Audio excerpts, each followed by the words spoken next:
पाहणार आहोत की महाराष्ट्र शासन कृषी विभाग यांच्यातर्फे जे शेतकऱ्यांना टोकन यंत्र खरेदी करण्यासाठी अर्थसहाय्य दिले जाते त्यासाठी तुम्ही महाडीबीटी पोर्टलवर कशारीत्या अर्ज करू शकता, त्यामध्ये कोणकोणत्या बाबी निवडायचे आहेत आणि कशारीत्या तुम्हाला अर्ज करायचा आहे याचे कंप्लीट डिटेल्स मी आज दाखवणार आहे। तर कुठलाही विषय न करता चला आपण व्हिडिओला सुरू करूया। त्या अगोदर जर तुम्ही आपल्या चॅनलला सबस्क्राइब केला नसेल तर आत्ताच आपल्या चॅनलला सबस्क्राइब करा आणि बेल आयकॉनला क्लिक करा, कारण आपल्या चॅनलवर अशीच माहितीपूर्ण शेतीविषयक माहितीचे व्हिडिओ तुम्हाला पाहायला मिळत राहतील। तर चला मग सुरू करूया। सर्वात अगोदर तुम्हाला महाडीबीटीच्या फार्मर या पोर्टलवर यायचं आहे। याची लिंक मी डिस्क्रिप्शनमध्ये देईन, तिथून सुद्धा तुम्ही येऊ शकता। याच्यावर आल्यावर तुम्हाला शेतकरी आयडी प्रविष्ट करा म्हणजेच फार्मर आयडी टाकायचा आणि OTP पाठवायचा। तुमच्या फार्मर आयडीला जो मोबाईल नंबर लिंक असेल तो त्या मोबाईल नंबरवर तुम्हाला OTP येईल। OTP टाकून लॉग इन करून घ्यायचं। लॉग इन केल्यावर तुम्हाला तुमची प्रोफाईल 100% पूर्ण आहे का याची खात्री करून घ्यायची आहे, नसेल तर पूर्ण करून घ्यायचं आहे 100%। ठीक आहे मित्रांनो। त्यानंतर घटकसाठी अर्ज करा या बटनावर क्लिक करायचा आणि इथं तुम्हाला कृषी यांत्रिकरण नावाचा एक ऑप्शन दिसेल, त्याच्या पुढे बाबी निवडा असा एक बटन दिसेल, त्याच्यावर तुम्हाला क्लिक करायचं आहे। त्याच्यावर क्लिक केल्यावर तुम्हाला आता अशा प्रकारचा काही पेज दिसेल। इथे तुम्हाला सर्वात अगोदर मुख्य घटक निवडा हे येईल। याच्यामध्ये तुम्हाला कृषी यंत्र अवजारे खरेदीसाठी अर्थसहाय्य हे ऑप्शन निवडायचं। त्यानंतर तपशीलमध्ये तुम्हाला भरपूर ऑप्शन दिसतील, याच्यामध्ये मी जे निवडत आहे ते तुम्हाला निवडायचं आहे। जसे आता मी मनुष्यचलित अवजारे निवडलेलं आहे, तुम्हाला सुद्धा मनुष्यचलित अवजारे निवडायचा।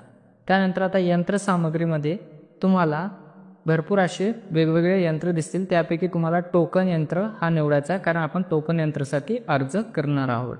टोकन यंत्र निवडल्यावर नंतर मशीनचा प्रकार ऑटोमॅटिकली येऊन जाईल। आता तुम्हाला इथे मी पूर्वसंमतीशिवाय कृषी यंत्र खरेदी करणार नाही या बटनावर तुम्हाला क्लिक करायचा। त्या बटनावर क्लिक केल्यावर तो जो निळा होऊन जाईल। त्यानंतर तुम्हाला जतन करा या बटनावर क्लिक करायचं आहे। जतन करा या बटनावर क्लिक केल्यावर तुमच्यासमोर अशी काही माहिती येईल, याला यस करायचं आहे।